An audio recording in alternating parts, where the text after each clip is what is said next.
大家好，欢迎收看公子视频节目，我是公子沈。在一开始的时候，要恭喜所有的台湾观众，因为台湾首艘国产潜舰，也就是潜水艇，正式的下水了。在28号，台船高雄场举行了命名和下水典礼。蔡英文总统说，过去被视为不可能的任务，现在完成了，历史会记住这一天。台湾获得了首艘自制潜舰，也就是潜水艇，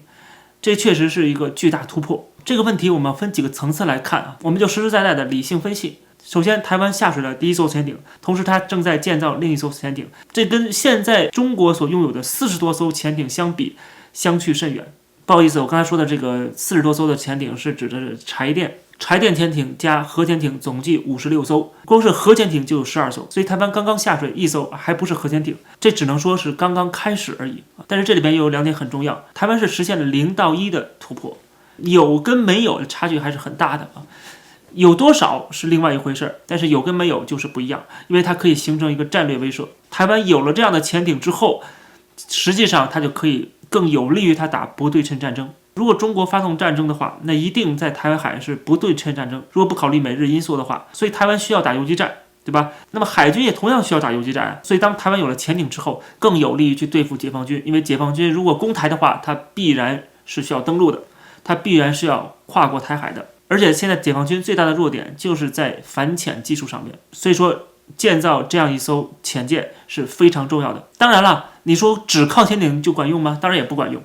它是一个综合的一个不对称战争，对吧？台海毕竟还比较浅，特别是这个台湾岛的西海岸，所以说在这种情况下呢，这个潜舰的发挥的作用没有像它在深水地方发挥作用大，因为在深水它才能发挥最大的功用。这也是为什么中国就算有40多艘潜舰又怎么样呢？它打台湾那打没有用啊，英雄无用武之地啊。潜舰更多的是要深入到深海当中，突破第一岛链，你的潜舰才有真正的作用。所以在这种情况下，就算中国比台湾多几十艘的潜舰，其实意义也没那么大，更多的它可能是要对付美国。但是你要对付美国的话，要防止美国的军舰来台海的话，必须你要进入深海，也就是必须突破第一岛链。但是你要突破第一岛链，你得先打台湾啊。所以这是一个悖论啊，很有意思。但是最重点的还不是这种军事技术上的分析，而是战略方向的。就是说，台湾获得了这个潜舰，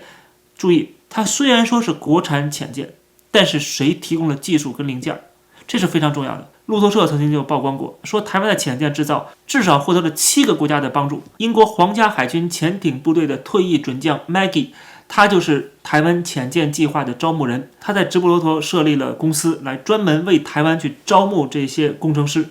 包括皇家海军退役人员。另外，台湾还获得了来自澳大利亚、韩国、印度、西班牙、加拿大的5个国家的工程师、技术人员和海军退役军官，他们飞到台湾，住在高雄港，为台湾提供各种帮助，包括军事上的还有技术上的支持。而中国呢，只能无能狂怒，他们对此毫无办法，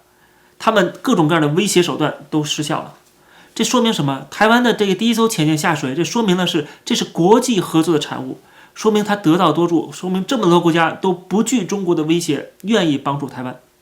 当然，这种帮助可能不是以官方的角度去帮助，但实际上也是官方默许的，对吧？如果官方禁止他们的人去台湾，那么他们也没法帮助啊，毕竟是涉及到了非常重大的军事机密。所以很明显是，不光是这些工程师人员的问题，是这些国家政府在跟台湾政府有秘密的沟通管道，他们秘密的协议，由这些国家允许他们的军事人员、退役将领到台湾来提供帮助，甚至愿意把他们所知道的技术方面的信息提供给台湾，这等于是一种技术交流和技术转移。我觉得这才是最重要的。那么他们愿意去帮助台湾去生产这样的潜舰对抗中国，那说明什么？这就是协防台湾的一个步骤啊。中国的五毛粉红一直在叫嚣说我们打台湾，其他国家不敢介入，现在已经在介入了，这不就介入的过程吗？只不过介入的方式不一样，程度不一样而已。你现在还没打呢，所以就介入到这个程度。如果你打了的话，介入程度可能就更深了，对吧？所以我觉得台湾潜舰下水，这个是国际合作的象征，也是国际社会支持台湾的象征。这个意义是非常重大的。这个潜艇出来之后，肯定有些人叫嚣说这个潜艇没有战斗力，它只是柴油的啊，跟我们这个核潜艇没法比。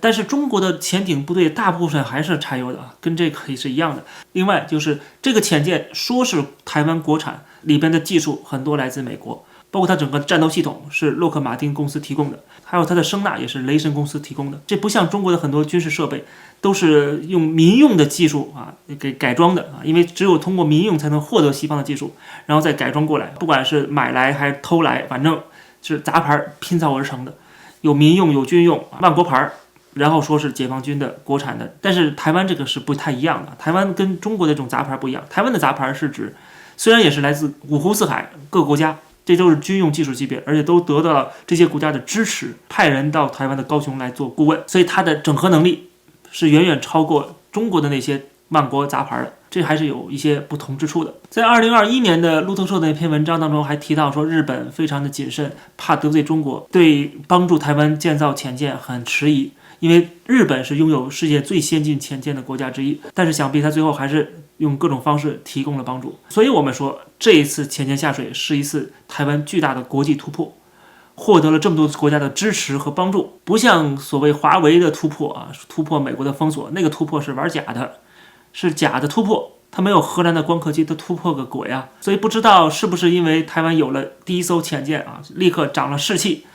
紧接着就爆发了一个冲突。台湾海巡署的新竹海巡队在台湾海域发现了中国渔船非法捕捞，在执法的时候遭到了企图逃逸中国渔船的碰撞，结果造成台湾海巡艇的受伤，但是海巡人员仍强力登船缉捕取缔，扣查了中国渔船，并且逮捕了船上的所有人，把他们全部押回台北港查处。除了台湾硬气了一回，菲律宾也开始行动了。之前我们讲南海问题的时候提到过，中国在南海地区很多地方就设立了一些障碍物，结果菲律宾不惯你这个毛病全部给拆了。拆除障碍物的地方就在中国所谓的黄岩岛。菲律宾海岸警卫队在9月25号公布了影片，一个戴着面罩、通气管和脚蹼的男子用刀割断了系在白色浮标上的绳子，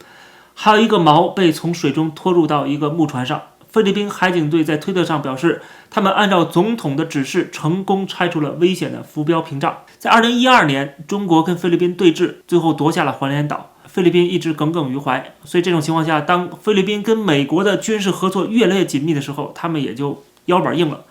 开始有做动作了，要准备一步一步夺回黄岩岛。菲律宾做这个动作肯定就考虑到了会招致中国的报复，但是他这么做难道是冒失吗？很明显背后有美国撑腰。他刚做完之后，紧接着美国的五角大楼就发表了声明，赞扬菲律宾拆除中国在南海的争议水域的障碍路，这是捍卫主权的勇敢一步。我觉得特别有意思。美国说过不介入这些南海的军事冲突的，但是很明显菲律宾和美国是结盟的。那当然台湾、日本对吧，大家都是一起结盟的。结盟的关系越来越加深的时候越来越配合的时候，自然中国就胆怯了，因为中国是通过自己的经济体量去胁迫这些国家，特别是这些小国。但是有美国大哥撑腰，他们就敢做一些他们自己不敢做的事了。总之，看到台湾有了新的突破，获得国际的支持，还有就是菲律宾获得美国的撑腰，在南海对中国造成压力，这说明墙倒万人推，中国经济不振，形象暴跌，政治封闭，人权恶劣，这都是国际社会看在眼里的。大家虽然表面上还没有撕破脸，但是都在一点一滴的形成对中国的包围圈。这时候我就想到了两句话，一个是天下苦秦久矣，还有一句话是楚虽三户，亡秦必楚。虽然菲律宾、台湾都是小国，但是一旦爆发战争，这些国家得道多助，他们站在世界主流和历史大势这一边，自由阵营必然会战胜专制阵营，中共的倒台就在朝夕之间。我们就笑看习近平继续的加速倒车，走向终结。好，感谢收看这期的公子视频，欢迎大家点击订阅这个频道，也欢迎大家加入会员来支持我。我们下期节目。